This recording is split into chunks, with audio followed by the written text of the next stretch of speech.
Magandang araw po. Welcome po sa aking channel, Love9 TV. Patalasasan po, meron po ba kayong mga properties na napapabayaan or non-performing assets? Plan nyo ibenta, pero wala kayong oras sa pagbibenta nito.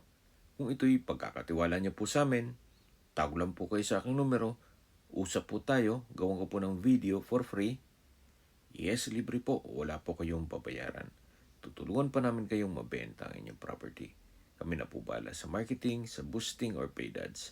Even sa tripping, hindi na po kayo mapapagod sa pag-entertain ng mga buyers. Kami na po bala sa lahat. Tawag lang po kayo.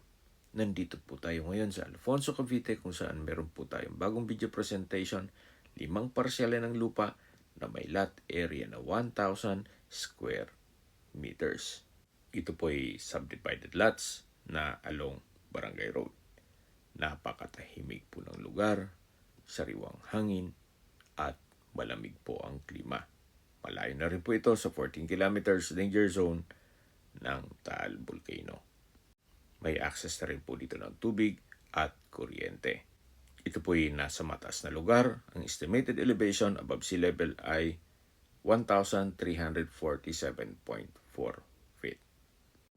Napakaganda po itong gawing bahay bakasyunan para sa inyong retirement, at kung sakali man po mayroong mga magkapatid o magkaibigan naghahanap ng lote dito sa Alfonso para magkasama sa isang compound, ito na po yung hinahanap nyo. At dito po sa dulo ay meron pong ilog. Medyo malalim po yan at madulas ang daan, kaya di mo natin mapupuntahan. Dito po sa loob ng property ay meron pong mga puno ng mangga. Then dito naman sa kabila ay sinturis. So, patag naman po ang lupa, kaya usable po lahat. Wala pong masasayang. Habang naglilibot po tayo at pinagmamasdan nyo po itong kapaligiran, pag-usapan na natin ang distance, location at travel time. Mula po sa Provincial Road, ang distance is 1.5 kilometers at ang travel time is 4 minutes. Opo, malapit lang po ito sa Provincial Road kung saan meron pong mga regular trips ng bus mula Alfonso to Manila, vice versa. Mula naman po sa Welcome Arc ng Alfonso sa Tagaytay-Nasugbu Highway, ang distance is 9.3 kilometers at ang travel time is 15 minutes. Mula naman po sa Twin Lakes, ang distance is 12.5 kilometers at ang travel time is 21 minutes. Kung ang gagaling naman po sa Tagaytay Rotonda, ang distance is 15.8 kilometers at ang travel time is 28 minutes. Sa Tagaytay Rotonda po ay kumpleto na rin, gaya ng hotels, restaurants, banks, schools, church at hospital.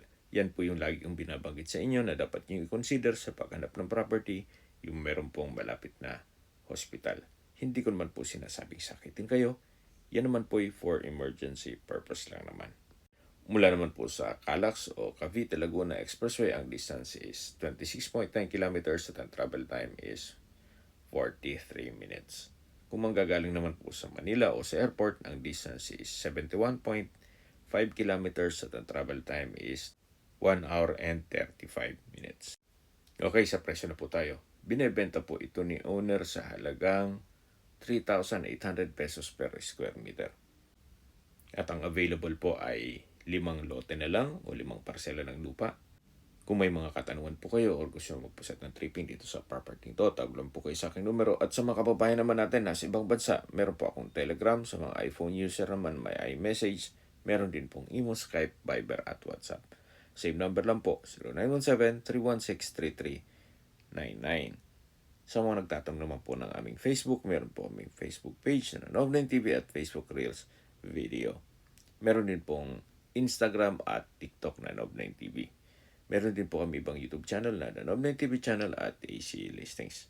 Sana po naibigyan yung aming video presentation. Paki-like and subscribe na lang po sa aking channel para ma-update din po kayo sa aking future listings. Kung sakali po hanap nyo yung mas malaking sukat na lupa, meron din po kami ibang listings na pwede nyong pagpilian. Huwag po kayong mag-atubiling tumawag sa amin, then let us know your budget para malaman namin kung anong property pwede namin alok sa inyo. Sa lahat pong viewers, subscriber at nagtiwala po sa amin, salamat po sa suporta.